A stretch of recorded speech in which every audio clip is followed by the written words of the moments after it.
What is up, everybody? It's Doug here with Mojobreak, the Hype podcast. I'm here with Scott Greenberg of StarStock.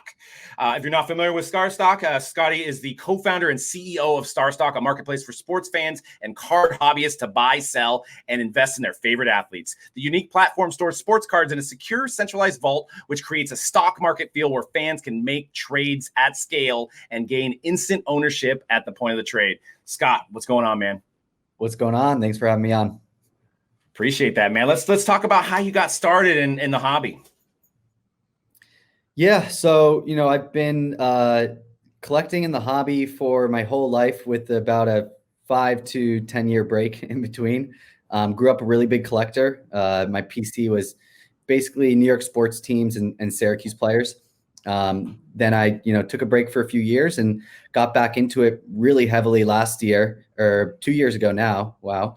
And I like to think of myself kind of as half collector, half trader. So spend half my time finding grail cards, which are mostly basketball and golf cards, and the other half trading and using that money to buy my collection. I know you guys have been probably drawing some comparisons to COMC as, the way the marketplace works, but why should collectors choose StarStock over COMC? Well, I can tell people why they should use StarStock. I think that, for the sets that we take, we're the best option out there. On the sell side, we really focused on taking a lot of work out of the seller's hands. For me, I loved buying cards. It was really exciting. I loved receiving them in the mail. I loved the idea of selling them and making a profit. But the bittersweet part for me was when I had a sale, that's kind of when all my work started. Had to print out the shipping label, had to get the packing supplies, card goes into a penny sleeve, top loader, plain white envelope, and then a box, and then to the post office. It's a lot of work. Right. And for me, I was dealing in, my strategy was to deal in more of like the low and middle end market, but to buy at scale. And so to buy, $115 cards instead of buying like a $1,500 card. Right. And so I found that I was going to the post office multiple times a day, or, a few times a week, and it was really exhausting. And so what we focused on was making it less work for the sellers, and then also making it cheaper and allowing them to profit more. And so our 5% seller fees are, if not the best out there, really close. And we take a lot of work off your hands. You can do one bulk shipment to us at a time. You can send us 10,000 cards at a time if you want. We'll process them all for you. We store them. They're backed by insurance. They're backed by 24-hour security. And then you can list them for sale. And when they sell, there's no work for you. You get an email saying that your card's sold.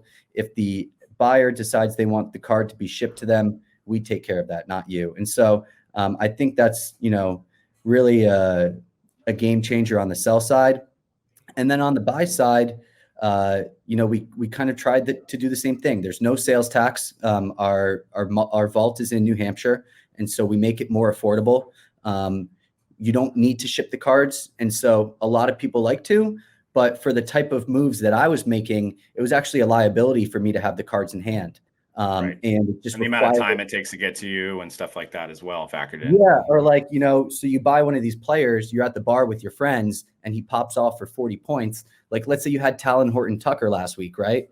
We're in coronavirus, so you're not at the bar, but if you were at the bar or you're at the airport, or, you're at a family event and Talon Horton-Tucker pulls off, goes off, what are you going to do? Like, go home and go take pictures and then list them up onto eBay or leave the bar.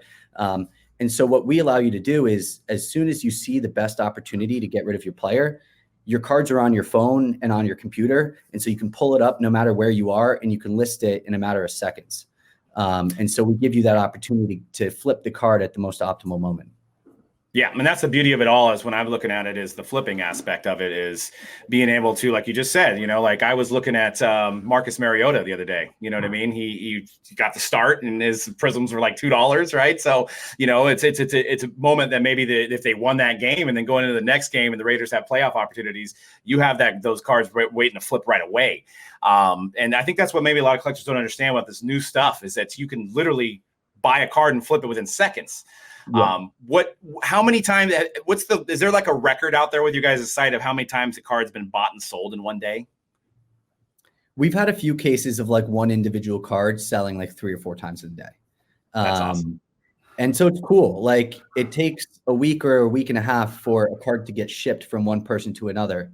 And so for us to be able to have 3 or 4 owners of that card in a matter of 24 or 48 hours is really cool. We saw a good amount of that in the bubble back when in July and August, and we see it somewhat frequently because we basically, one of the things that I identified as a gap in the market was with fantasy football and sports betting.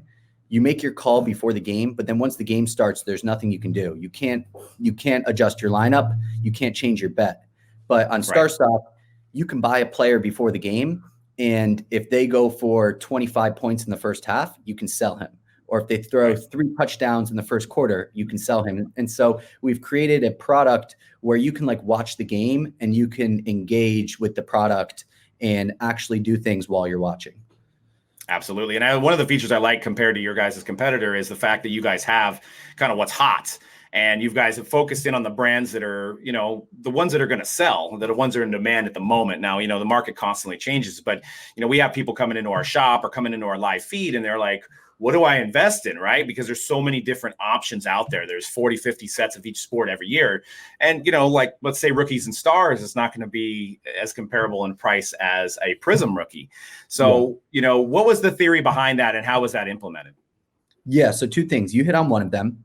In our opinion, these are the best cards.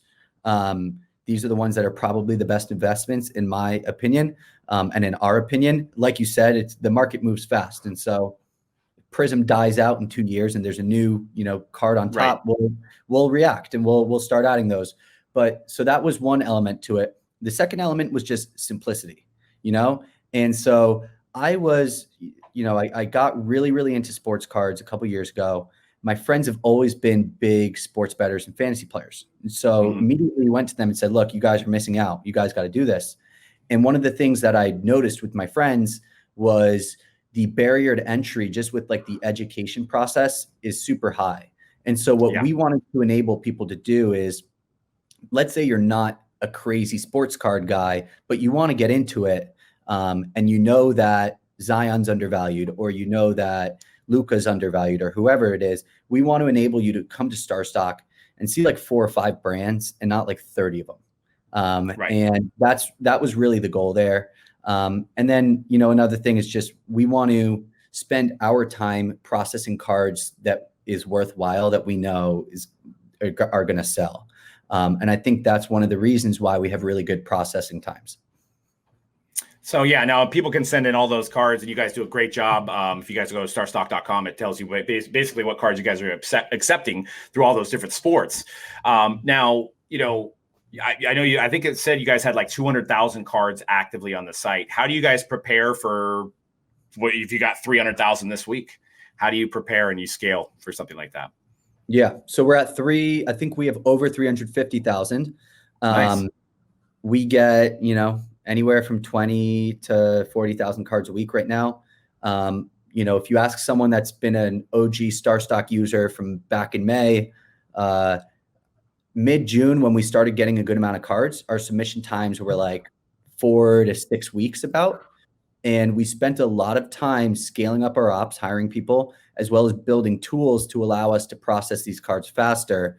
For us, the first priority has always been the conditioning and taking care of the cards. And so we wanted to be really careful with how we scaled up the process and made sure that we're taking care of the cards. That's priority number 1. And so I think in around June, we were processing a few hundred cards onto the site a day. Now we have capabilities to do 5,000 or 6,000 cards added onto the site every single day. And so we've worked hard on that. We're continuing to scale it up as well. And so it would be a good issue to have if we got right. Well, I mean, that's the thing is it's hard to predict, where the market's going and how many more people are coming in. I mean, it feels like thousands a week are coming into this hobby, and you guys are in a good place because you have, all the top cards, and I love your guys' NBA Emerging 30, which is very unique. You don't see that on other sites. So I like, having that data for collectors to say, hey, Devontae Graham, his cards are going up. Maybe I need to get in his rookie card. Now he's playing with LaMelo. So maybe he's going to get some assists and he's going to score some more points. So this is the guy I'm into. So how many people do you guys have working? I mean, that data seems like it's hard to get that out and be consistent with it. Yeah, no, it's really cool. We're definitely excited about it. We're trying to build like a one-stop shop where you can come and you can do a lot of your research on our site too. So you don't need to be so you don't need to have like 3 or 4 tabs open at once. And so we added in game schedules a couple weeks ago. The NBA index, certainly.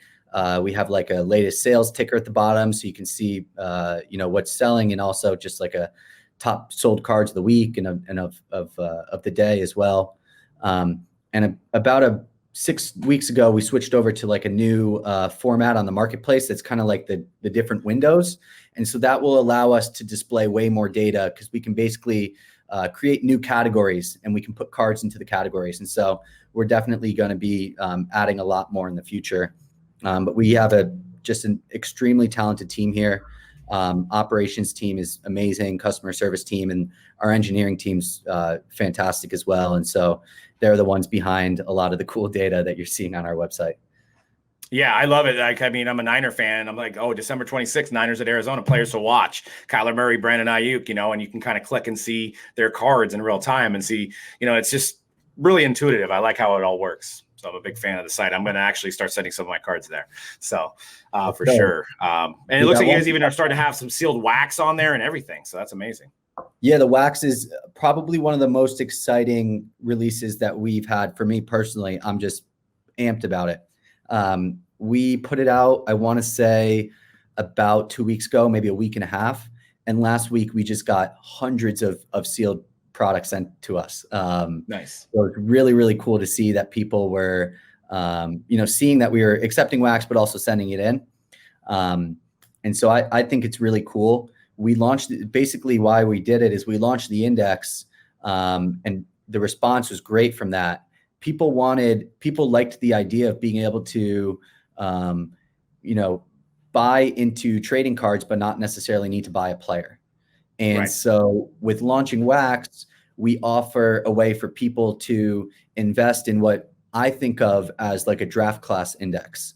Because if you're buying sealed product from 2019, it's like you're splitting your investment between Zion, Ja Morant, RJ Barrett, Kobe White, Tyler Hero. If you're buying it from 2018, it's Luka Doncic, Trae Young, Marvin Bagley, etc. And so it's just another way for people to get exposure to the asset class of trading cards without needing to just pick one individual player. And so now, same thing with the cards. The cards, you can get it, the wax, you can get it shipped, or you can have it on your site still as well, right? Same model. Yep. You want the wax shipped out, we'll ship it home to you. Shipping times for that will actually be easier than shipping individual cards. But if you want to keep it on the site and try to flip it, then that's fine with us as well. Have you guys ever thought about getting into something where like, hey, we'll have you guys break it and then put the cards on there? And I mean, I know obviously some of the vets couldn't go on there, but maybe some of the big name rookies, if somebody's like willing to do something like that instantly where they have it right on your site. Yeah, it'd be pretty cool, huh? Yeah. I know it's a lot of work. I mean, yeah, no, definitely something we've thought about a little bit. So we'll see, maybe. Yeah, definitely, man. Well, yeah, I'm just, I digging through the site. I love how you guys have the presentation and stuff. And I can't wait to see your guys' growth. Cause I mean, already out of the gate, you guys haven't even, you said the site went live in May. So you guys have already improved it to the point where it's at now, which is amazing. Yeah. Like our team here, we're a team of card collectors and card traders. So we have a lot of fun coming here every day. Everyone's super passionate about the hobby, and we're all, buying and selling cards ourselves. And so the way we see it is like, we're just trying to build the product that we want. The launch has been a success. Super appreciative for, all of our kind of early adopters and early users. The feedback we get from people are incredible. Like the 3 or 4 features that we were just talking about all came from feedback. Nice. 90% of our good ideas come from other people. And Right. so, yeah, we're definitely very appreciative for that. Awesome, man. And now, have you guys ever thought about doing trading, like where assets aren't being exchanged, just cards are being exchanged? Yeah, we've thought about it. Like I think about it quite a bit. I haven't really in my head thought about a good way for how it would work. There's a lot of complications that come with it in terms of how we make money on it and how we make one of my biggest concerns really is just how spammy things can get really, really fast. Right. Like, Yeah. if you have a Luka Doncic PSA 10 Prism, you're going to get 100 offers a day for people that want to sell you like a Kevin Porter Jr. Donruss $10 card for your $2,000 Luka. And so there's obviously things that we can build into the product where you can set your minimum price or, whatever it is. So there's certainly things we could do there. I just don't think we're quite ready for it yet, but it's definitely something that we've thought about a bit. But to be honest, or maybe like StarStock points, like you have to have this card's worth this amount of points and it has to be traded for a card that's worth this amount of points. So like because then you're also, like a salary cap, because then you're protecting maybe somebody that makes a bad trade too, right? Because maybe somebody that's new in the hobby is like, oh, I'll sell this stuff. I'll trade this Steph Curry card for a Kevin Porter Jr. card, and then they didn't realize what they did, right?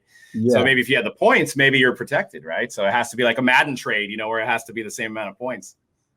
That's really interesting. I really like that approach. That might be the approach. That's pretty cool, and I like the salary cap aspect of it. Any way you can kind of tie in some, real sports action into it. That's really cool. Yeah, I was just thinking about that, like how, because I was thinking about the aspect of like, I don't want somebody to be like that's trading to be taken advantage of. You know what I mean? Like, so maybe by having the point scale, they're like, well, this is what's that? And like people make mistakes, and so every once in a while we'll get an email from someone. So we have a very strict no refund policy because we just hate some of the stuff that we're seeing out there with refunds after 2 months and things like that. But we will get emails once in a while from people that are like, hey, I by accident typed in this number instead of that number. And so I could see that being a common issue that we'd have with trading. But that might be one of the better ways to kind of work around some of the spamminess for sure. Yeah, but then I guess it gets tricky too, because then maybe like Zion's worth X amount of points and then he breaks his leg and somebody tries to take advantage of somebody like being like, oh, I'll trade you that, but I guess the person has to still accept it either way. So. But it's a fun conversation because, the trading is the essence of our community and nobody's really figured out a way to do it digitally, right? It's all, people try to do it through forums and have middlemen and it's not really worth somebody's time. But, a site like your guys is where, just getting them to come in, it's kind of like a card shop with a PSA submission, right? They're not going to make a lot of money from the PSA submission, but the fact that the person's coming back in the store is what you want, right? So if somebody has the ability to trade, then they may also be spending on the site as well.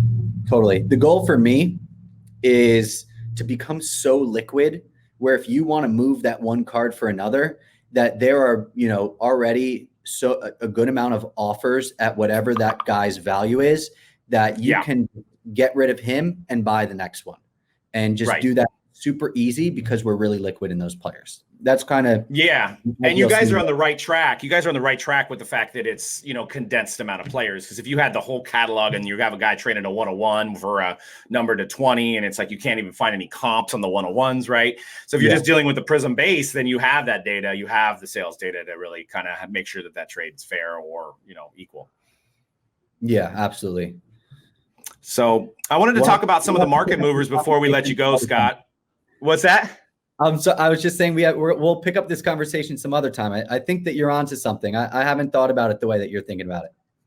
I got some ideas for group breaks too, since that's what our bread and butter is too. But I definitely have ways that maybe group breaks could be involved with you guys. We'll have to connect after the call. Definitely, man. Well, last week's top performers, I wanted to see what your thoughts were on, Devontae Graham, OG Anunoby, and Kobe White being the last week's top performers. Yeah, interesting. I'm definitely interested about the Devontae Graham with LaMelo Ball showing up in town. I thought that was pretty intriguing. I guess it could go one of both ways, right? You either think that LaMelo's going to lift up everybody on that team and make them a little bit more relevant, and he's a really good passer. So maybe you think Devontae gets a few more open threes, or you could think that LaMelo's just going to take a lot of the touches away from him. I thought that was pretty interesting. Yeah. And OG is a really good player. He's someone who I think has the potential to make a big jump this year, and has a pretty good floor. And who was the third? Kobe White. Kobe White's a stud.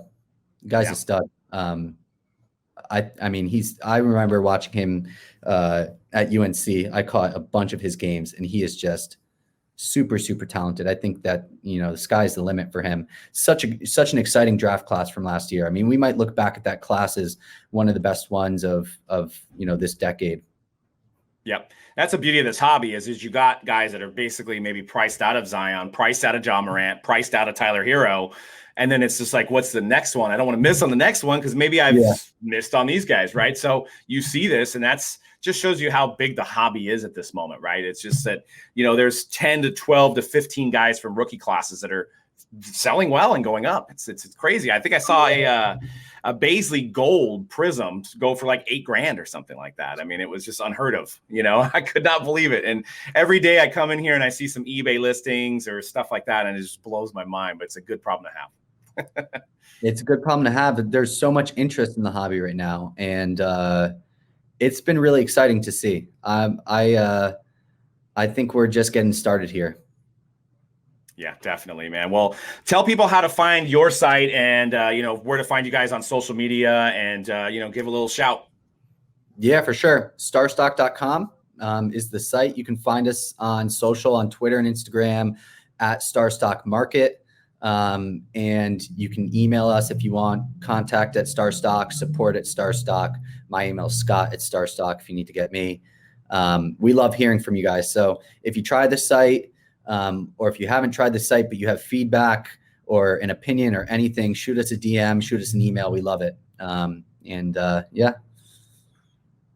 Awesome. Well, thanks for joining us today, Scott. I appreciate the time, man. I love the site. I'm going to be I got probably 200 cards. I'm headed your way here shortly, man. So I'm going to get them all ready and get them out there.